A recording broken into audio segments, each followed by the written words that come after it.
Tim Charles from Ne Obliviscaris. Welcome to Australian Musician. Thank you very much for having me. You're back home in Melbourne, preparing for the start of the tour on June 10. Are you all based in Melbourne these days? We are not anymore. The band is originally all from Melbourne, Australia. Slowly that's changed over time. Our lead guitarist, Benjamin Barre, he lived in Australia for many years, originally from France, and he moved back to France back in 2017, I think it was. And then that kind of started a bit of a change because then when we got a new bass player later that year, we thought, well, we've got one member in Europe. We might as well just get the best person available. And that was Martino Garatoni, and he's based in Italy. And then the same thing when we changed vocalists, fairly recently over the last couple of years. We've been touring with James Doughton on vocals, and we officially welcomed him into the band in January, and he's from Chicago, USA. So add to that, our sound engineer that we tour with, all around the world, he's from Portugal, and we're, a bit like the United Nations of heavy metal whenever we're on the road. Um, Going way back in the early days, what were the goals and dreams of the band? Well, I think that it was always about whatever the next step was the dream, so I just dreamt about being on stage at the small local venues where I used to go watch local bands. And um I guess, the dream was just about writing songs and that hopefully people who didn't already know you would like them. So someone more than maybe just your mom or your brother, So really that was the extent of it, and whilst I say that at the same time, when I was 17, I kind of made this decision that my aspiration or my dream was to be an international violinist. But I was thinking classical. That's where I was going to study. After high school, I went and studied classical violin and classical composition, and I thought maybe I might join the Melbourne Symphony Orchestra or the Sydney Symphony or something like that. Um, so my aspirations for the band were always a bit more of a hobby, but at the same time, over time, it became more and more serious, and I started realizing that actually these aspirations I have as a violinist, I really prefer to try to bring them across to this heavy metal band that I've got, and turn that little side thing into something that was a bit more serious. And so really just over time, it changed to wanting to open up for the bands that we loved, and then think, well, wouldn't it be cool if we could headline these venues ourselves? And wouldn't it be amazing if we could get to other parts of the world and play these big festivals in Europe or get to the US or wherever? And it was always that next thing that we hadn't done was, I guess, the next dream and aspiration. Was there a specific moment where you thought, okay, the band's really getting somewhere now? Yeah, I mean, I guess there was a few moments over time, but I guess it was the release of our second album, Citadel, where, we had a proper record deal with international distribution. And soon after that came out, we were headlining, 1,000 capacity venues here in Australia. We went to India for the first time, playing a festival with 12,000 people. Uh, we were playing Soundwave Festival in Australia, which was as big as it got here as well. And then we went off to Europe in middle of 2015, playing a lot of the biggest European festivals that there are. And when we weren't opening, we were playing at 4 or 5 in the afternoon in great slots and alongside a lot of our favorite bands. I remember we were playing, the first European festival we played was at Grasspop in Belgium, and Kiss were the headliner that day. And that was one of those moments of when you tell people who aren't into heavy metal. I mean, everyone knows who Kiss are, and it's like, oh, we're playing this festival. Okay, Kiss are headlining today. It's like, well, we're not on the main stage with them, but we're still here. And that was definitely a bit of a pinch ourselves moment in realizing that we were starting to get somewhere, and things really just took off from there. Soon after that, we got invited to open for Cradle of Filth across Europe later that year, and then they invited us to open for them in the US in 2016, and onwards kind of it went from there. Yeah. In the early days, you also worked as a booking agent on the in the local metal scene, and now you manage the band. What did you learn from that early period that has stayed with you from a business perspective? A lot, yeah.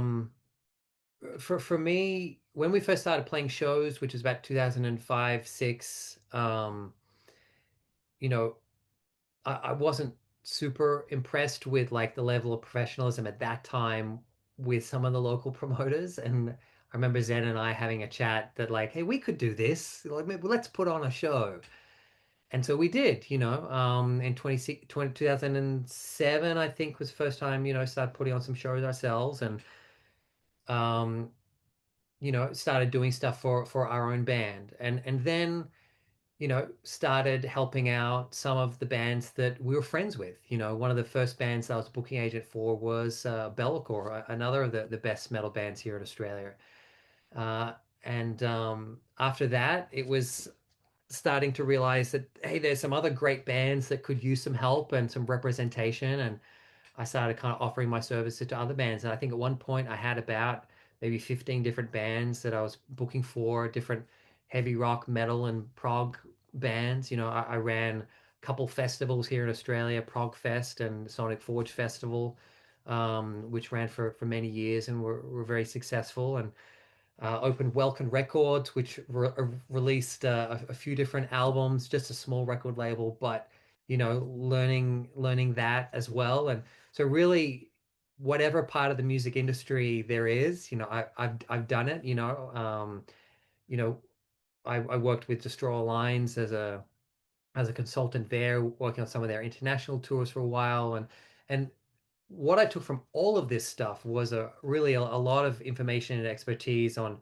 the way all of the different elements of the music industry work. And what that been able to do for us is it's been able to give us independence to be able to do stuff ourselves more so than other bands.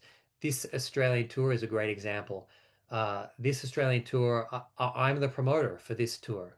That means that instead of paying another promoter maybe 30% or whatever deal you might happen to negotiate, I'm doing it internally with the band, and it means that if the tour makes money, we're able to keep, almost all of that.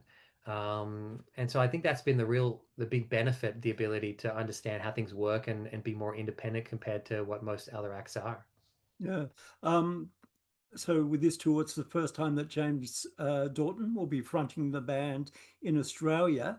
How many shows has James played with you, and how's he feeling about touring Australia? Yeah, so I know he's very excited to get to Australia for the first time. Um, we have done, man, how many? We must have done 100 shows already with him over the last couple of years. I mean, maybe more than that. Um, but we've definitely done quite a lot. The live show with him is a very fine-tuned and wonderful thing already. And Australia are kind of the last ones to see this version of the show, so we're excited to kind of show him off. Yeah, and the band is pretty much road ready as well. Yeah, absolutely. We just finished 27 shows across North America last week, including a couple headline shows in Mexico where we were doing the same set, the Citadel and Exul in full set. And so that was really great to kind of get a chance to dust off that set after about 6 months because we'd done it in Europe last year. And yeah, definitely feeling ready and raring to go for Australian audiences. Yeah, you're playing Citadel in full. What are your memories of recording that album? Oh man, recording that album. You know, uh, I remember rewriting Devour Me Colossus in the studio after we'd already recorded it. That's the first thing that comes to mind, actually. The kind of repetitive kind of, I guess, breakdown heavy section about, I don't know what it is, 7 or 8 minutes into the song. We recorded it and I kind of decided that the build up, the getting towards the peak of the build up, it was losing energy in this one point. And so, me and our producer, Troy McCosker, ripped it apart and I called Benji and said, "Hey, can you come back into the studio tomorrow? I need you to write a solo, a guitar solo for this new section. I've added 30 seconds and I've deleted something else." And I remember sending it to the guy saying, "Give this a chance. I know we've had this other way for a few months, but I swear this is going to be better once it's done." And thankfully it came out great, and it's been a staple of our live set for many years now. But every album recording, it's always a learning experience, and we definitely learned a lot on that one. Yeah. So the first three songs are Painters of the Tempest, part one, two, and three. How's that Yes. going down live? Amazing. It's been so fun to do, because it is a 23-minute, three-part track song. It is difficult to fit it in the set list generally. And so this is a really great opportunity to play the full version of that. I definitely think that it's the most powerful when it's all played together. And so it's been really fun to add that back into the live set. Yeah. In general, how does an Ne Obliviscaris song come together? What's the starting point? Yeah, it can vary. I mean, generally somebody in the band comes up with 2, 3, 4, 5 minutes of music and sends it through to the rest of the guys to see what they think. And we go from there. Sometimes that's me, sometimes it's Benji, sometimes it's Martino or Matt. There's a few of us that contribute in that area. From there, it's then kind of tossed around. Often I do a lot of the structures for the songs and the arrangements, and so often, stuff will get rearranged a bit, and then we'll kind of work out what's missing, where we want to take it. It might be that Benji sends through 4 minutes of music, and I rearrange it a little bit. It becomes 5 minutes, and then I add another 4 minutes to the end, and all of a sudden we've got a song. That sort of back and forth is often how we go, and often everyone has a bit of a say in different things. Even if the main songwriter can kind of change a bit from song to song. Do you all read music? No, not really. I mean, myself, Benji, and Martino um, read music, and yeah, that's kind of it. So like half of us, but the other guys have understandings in stuff that is then relevant to them and their instrument. So that we're still able to communicate about different things and uh, you know get that understanding as we need. Yeah. So playing Citadel, going back to 2014, has the band needed to revisit gear that might have been different back then? Um, Look, not too much. A lot of this stuff, we've still done here and there through the years in regards to the different songs. Probably the biggest thing I needed to revisit was the closing track for the album, Devour Me Colossus Part 2, which is just a instrumental track with just myself, because we had never ever played this live before, and I had never played it since I'd recorded it in the studio, so it had been like a decade. And I'm literally going back to the recording, being like, what did I play here? And trying to work out, okay, I'm playing this note and that note. Because I'd literally written it, the week we were in the studio, and then never played it again because it was never a live track. So that was probably the song that actually, even though it's very short, it took like the most work to go back to it and work out, well, how do I actually play this? Tell me about your main violin. What is it? Where did you get it? Sure. So I have a French violin. It's from maker Alain Monnier, Mirecourt in France. Um, it's from 1997 or 98. So it's what, almost 30 years old now, and I've had it since about that time. I got it when I was in high school. And it's an instrument that I've had for all that time as kind of my main instrument. Um, it's beautiful violin, and it's quite bright, which suits the screechy metal stuff that I sometimes have to play. Um, Funnily enough, when we're recording, I sometimes borrow my sister Emma. She's a professional violinist as well, Emma Charles. I sometimes borrow her violin because she has this uh, gorgeous violin that is very deep and warm in sound, which is quite different to mine. So when you listen to our records, actually, anytime you hear something that sounds like a really beautiful violin part, it's probably played on my sister's violin. And whenever you hear something that's more rock and metal, that's definitely on mine. Yeah. So how do you amplify it on stage? Yeah, so I use a shadow piezo pickup, which is like inserted into the bridge, and I run that through an LR Baggs Para Acoustic DI. I have a couple of pedals, a Boss DS1 distortion pedal, and another Boss delay pedal, and then have a trusty sound engineer who is extremely good at what he does to make it sound good front of house. Yeah. Um, you've been a very busy band. Tell me about the last 12 months. What have you been doing leading up to these shows? Yeah, so last 12 months. So I guess the about this time, last year, middle of last year, we were over in Europe for most of June, and a bit of July, playing festivals, which was fantastic. Playing once again, getting the chance to play a lot of the best metal festivals in the world, Hellfest in France and Grasspop and Download UK, and just these wonderful opportunities. And then after that, we had a headline tour playing this Citadel Exul tour through Europe last October. Last November, we got to go to Latin America, including South America, for the very first time, which was absolutely incredible. Playing through Chile, Brazil, Costa Rica, Colombia, places we had never been before. That was just so much fun.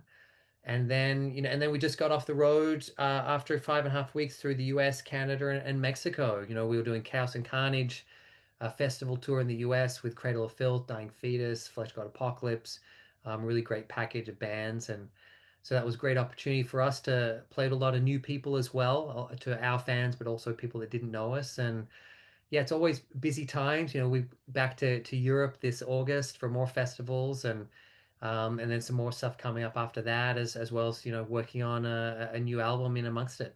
Yeah. What cities would you say are the biggest fans of the band? Um, Look, we were in Mexico City last week, and that is definitely one of the most fun places to play. There's almost 1,000 people there, and the Mexican crowds just go absolutely wild. South America was also very kind to us as well. I mean, aside from that, obviously a lot of the biggest cities are the biggest shows. Places that you would think like London or LA or New York. But I guess some other places maybe people wouldn't think, that are also amongst like the best place in the world for us is the Netherlands. The Netherlands is one of the best markets for us in the world, and Finland. When we play in Helsinki, Finland, that's always one of the biggest shows in the world for us. So something about what we do, the Finns definitely appreciate it at a very high level. Yeah. Psycroptic is the support act for this tour. How far back do you guys go? Yeah, so you know what? I think that we opened for Psycroptic in maybe about 2008 or 9. So that's, what, 17 years ago we opened up for them. But it goes back even further just as being fans of the band. When we started in 2003, they were already a band doing great things on the local scene, and they were starting to head off overseas as well. And they were a band that inspired us because they were and still are incredible at what they do, and they really kind of led the way in regards to Australian metal acts, getting across to the US and Europe, and definitely a band we have a lot of respect for, and honored to have them part of the tour. Yeah. You alluded to the new album just a moment ago. What can you tell us about it? Where are you recording? Who's producing? I can't tell you any of that information at this time. What I can say is that we're writing, and we're still at that stage where we're just writing a whole bunch of stuff, and then we'll see how it all fits together a little bit further down the road. But definitely the plan is to try and have something out in 2026, ideally. Yeah. And what's the grand plan for the band? The grand plan, I guess, it's always just the next step. It's always just trying to work out, what's the next step. So for a while, that's been all of the tours ever since Exile came out. I've been working out what's the next tour to do in each market around the world. And then beyond that, it's then going creatively and going, okay, well, what's the next music? What's the next piece of art that we want to create and release out to the world? And I guess that's the thing that's about to come up, where the focus will change a bit from touring to have that focus on the next album, and and then just to continue to grow our financial independence as well. That's something that we really focus on to make sure we have that independence to do things ourselves. Um, the music industry is a tough place. There's a lot of middlemen wanting to take a cut of absolutely everything, and that makes it very difficult for bands. So that's definitely a big part of our future, and increasing the way we do things independently for sure. Yeah. So the tour starts on June 10. You're playing Citadel and Exul albums in full. What's the most fun part about these shows? Uh, I mean, I think that just being on stage for 2 hours each night with the audience, I mean, that's why I do this. That's my favorite part about being in a band. That's my favorite part about touring. It's for that 2 hours, that opportunity to share and create special moments with people who care about the music that you've written, and to try and create something that moves them, and then in turn that moves us as well on stage. So it becomes this great connection and great sharing of energy with the band and the audience, and really looking forward to it. Yeah. Well, Tim, it's been great to catch up, and we look forward to the shows. Thank you very much.